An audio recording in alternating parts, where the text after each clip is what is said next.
A palace that has never stopped being a palace.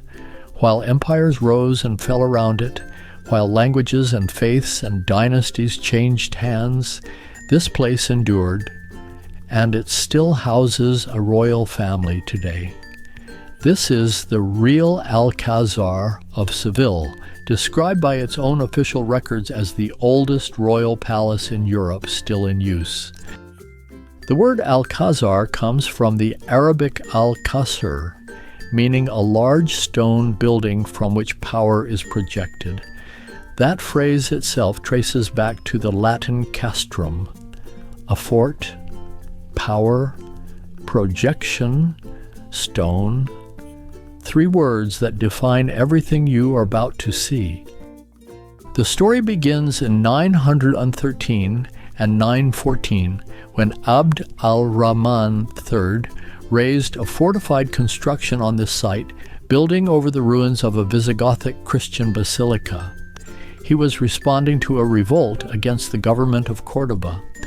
The original enclosure was roughly square, approximately 100 meters on each side, reinforced with walls and rectangular towers.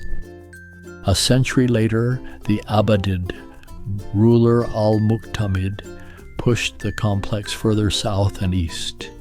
He named the new southern enclosure Al-Mubarak, the Blessed. The palace was growing, and it was growing with ambition. Then came the Almohads. In 1163, the Almohad Caliph Abu Yaqub Yusuf made the Alcázar his main residence in the region. 6 years later, he commissioned 6 new enclosures, their construction carried out by architects Ahmad ben Basso and Ali al-Gumari. Nearly all previous buildings were demolished. In their place rose approximately 12 palaces. The Almohad Era transformed the Alcázar into something closer to a city than a palace. Between 1171 and 1198, an enormous congregational mosque was built on its northern side, a mosque later transformed into the Cathedral of Seville. A shipyard appeared nearby in 1184. A textile market followed in 1196. This was a seat of civilization. In 1248, Ferdinand III of Castile conquered Seville. The Moorish palace citadel passed into the hands of Castilian monarchs. In 1258, a Gothic-style palace was built on the site for Alfonso X, incorporating parts of the Almohad Era courtyard at what is now the Patio del Crucero, one world layered over another. The palace that captures most visitors today was built in the 14th century under Pedro I. A Latin inscription on the palace facade gives the year 1364. An Arabic inscription inside the Hall of Ambassadors gives 1366, the probable start and completion of his construction. Muhammad Vabi, the Nasrid ruler of Granada and ally of Pedro I, likely sent craftsmen to assist. Arabic inscriptions inside the palace even refer to Pedro I as Sultan Don Bidru.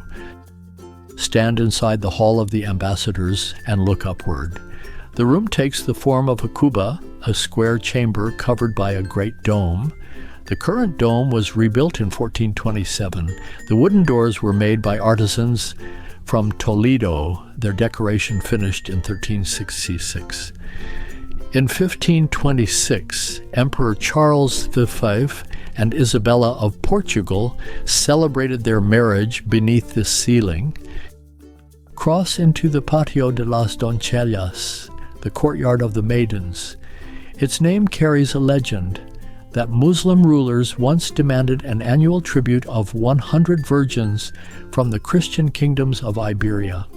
The garden and pool at its heart were buried between 1581 and 1584, paved over with white and black marble and an alabaster fountain. They lay hidden until archaeological excavations between 2002 and 2005 brought them back to light. The upper story of the Patio de las Doncellas tells another story entirely. Charles V added it designed by Luis de Vega in the style of the Italian Renaissance. Construction began in 1540 and ended in 1572. Mudéjar arches below, Renaissance arcades above, a visual dialogue across centuries. The palace is, at its core, a preeminent example of Mudéjar style, but it refuses to be only one thing. Beneath the Patio de la Monteria, an Almohad palace was discovered in 1997, built around 1150, demolished in 1356 for Pedro's new construction. The Patio del Yeso was built at the end of the 12th century by Ali al-Ghumari. Its entire wall of Sebca arches lay covered and forgotten until Francisco Maria Tubino uncovered it in 1890. In 1912, architect José Gómez Millán was commissioned to restore it. In 1503, the Casa de Contratación was built within the complex, a place where merchants made contracts during the great boom in trade between Seville and Spanish America and the Philippines. The 1755 Lisbon earthquake destroyed much of Alfonso X's Gothic palace and forced the reconstruction of the eastern side of the Casa de Contratación, carried out by Belgian architect Sebastian van der Borcht. Step outside into the gardens and the air changes.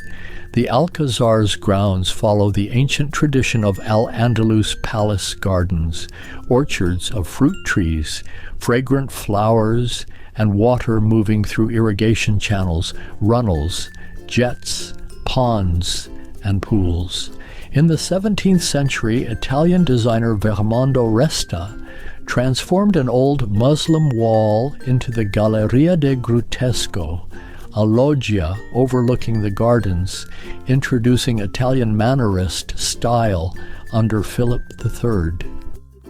In 1987, UNESCO inscribed the Alcázar as a World Heritage Site, together with the adjoining cathedral and the General Archive of the Indies. The Spanish royal family still holds the Alcázar as one of their official residences.